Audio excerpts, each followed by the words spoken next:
I'm back at the new heading we're working on, just looking at the results of the last round we did. See, we're starting to make some progress and pushing back toward the east. It's really clear where the dusty rock is how far we pushed before this last round, and then you can see that contact zone right there where this is all the stuff that was blasted most recently and was thrown out into the drift. And what's interesting about this one is that it threw it all the way back there and then down, so it hit there and ricocheted down. They loaded that one with a fair amount of material, so you can see what it does. Hit there, threw it down the drift, and then conveniently right into the mucker bucket, so that's perfect. This soft vent line was a little close. We're gonna have to cut that out, that damaged section. You can see what the blasting does to soft vent line when it's too close.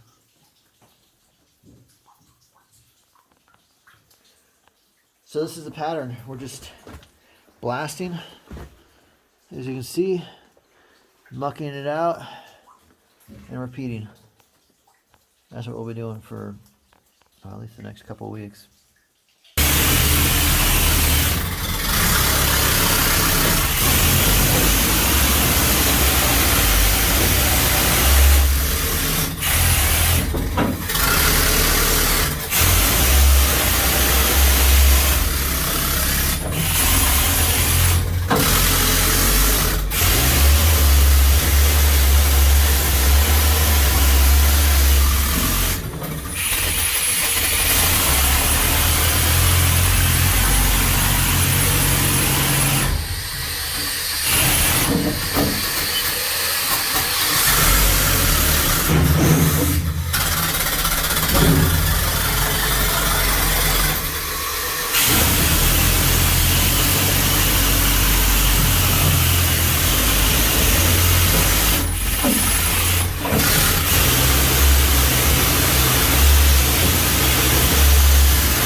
I don't think I've shown this view before. Down at the bottom of the waste rock pile for level 3, which is the adit that has been featured in these videos. The mine, of course, is up that way. If you go down here, the waste rock pile is more substantial than you necessarily realize up top. See lots of old barrels, timbers, and things like that down here.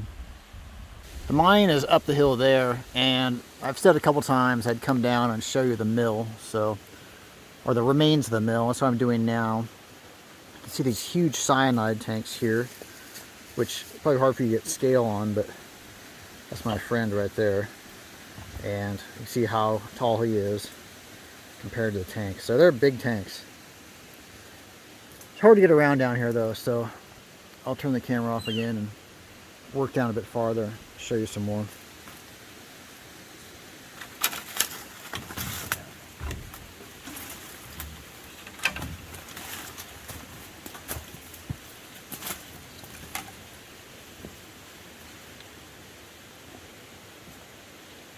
The other side of the tanks there, and if you'll recall, there were multiple generations of mining activity here, and in the past they had bunkhouses and such here up on the side of the mountain.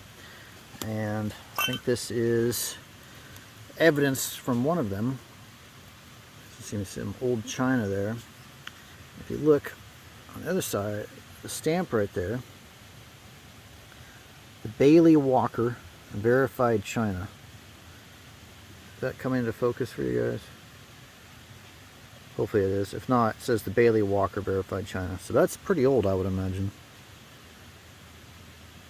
These are the tanks I was showing you before, and there's a lot of stuff down here. Possibly the remains of a tank or a boiler in front of me. More tanks up there. There's something hidden in the stream bed here. I don't know what that is. And I was looking to my left. I see the quartz right there. A lot of quartz around here.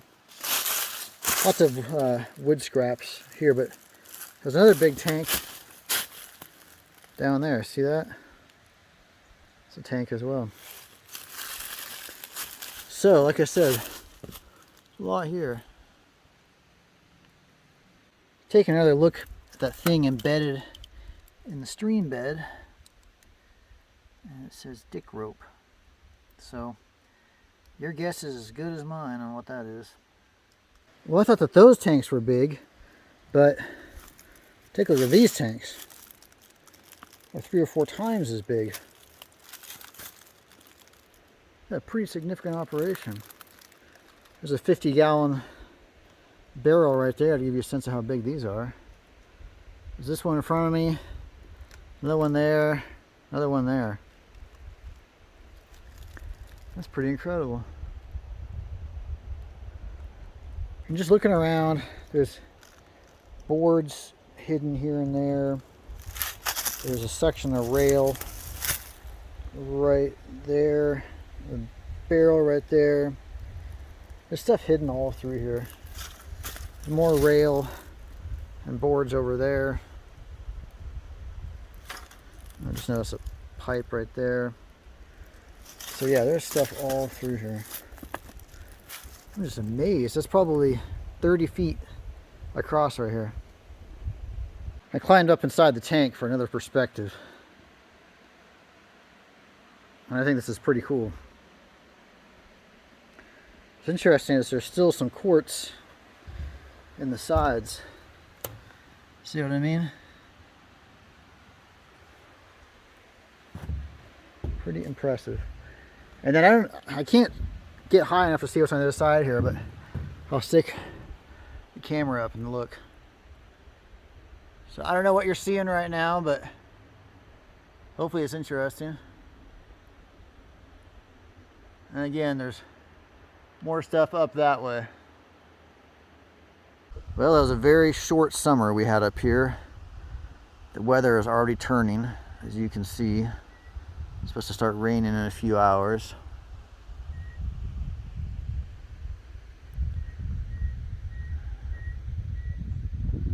See the storm clouds whipping over the ridge right there. Let's see. The Forest Service still hasn't given approval to put waste rock on the pile they originally said to do. So we're just having to stack it there and behind me here, which is silly, but what are you gonna do? Government regulations and all. We just had a bunch of rock bolts and matting delivered today. This stuff here is called matting, and you literally, or bacon strips, some people call them bacon strips. You literally slap them along the sides or the ribs of the adit to help support the ribs from caving in.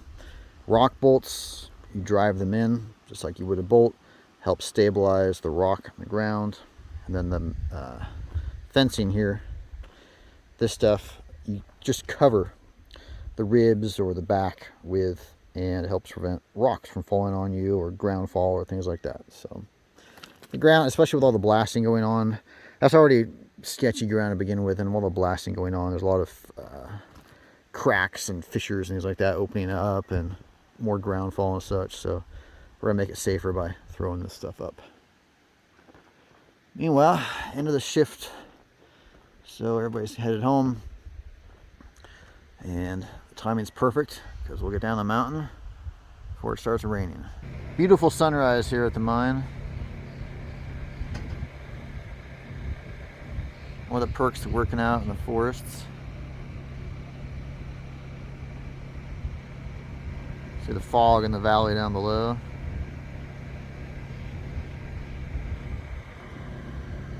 Rained pretty hard last night.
We've got one more that's cut. Okay. Should we have Take the other one that is cut.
driver and the bolt stick.